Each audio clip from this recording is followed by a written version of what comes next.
ಸೆಣಸಾಡಿ ಕೊನೆಗೆ 2 ತಂಡಗಳು ಫೈನಲ್ ಲಗ್ಗೆಟ್ಟ ತಂಡಗಳು.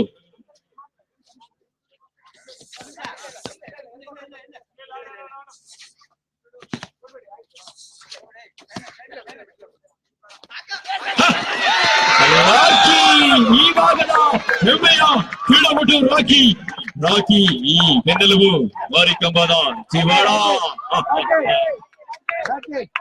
ಕೊನೆ 1 ನಿಮಿಷ ಸುಪಟಗಾಲ್ ಗಣೇಶ್. ಆಗ ತನ್ನ ಕಾಲುಗಳೇ ಇವರಿಗೆ ವರದಾನವಾಗಿತ್ತು.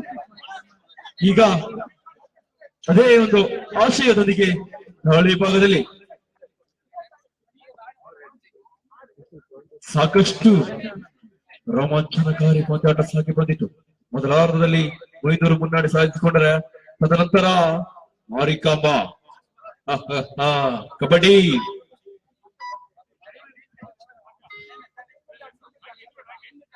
ಭವಿಷ್ಯವನ್ನೇ ಬದಲು ಮಾಡ್ತಾ ಇದ್ದ ಕಬಡ್ಡಿ. ರೈಟ್ ರಾಕಿ ಈ ಅಂಗಳದ ಜನಮೆಚ್ಚಿದ ದಾಳಿಗಾರ. ನುಡಿದಂತೆ ನಡೆದ ದಾಳಿಗಾರ ಕಬಡ್ಡಿ.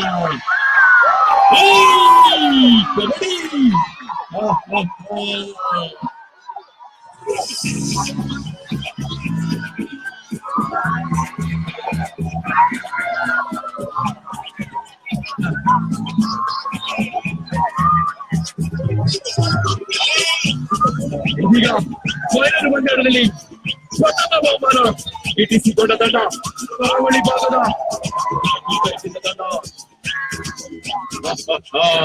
ಕಬಡ್ಡಿ.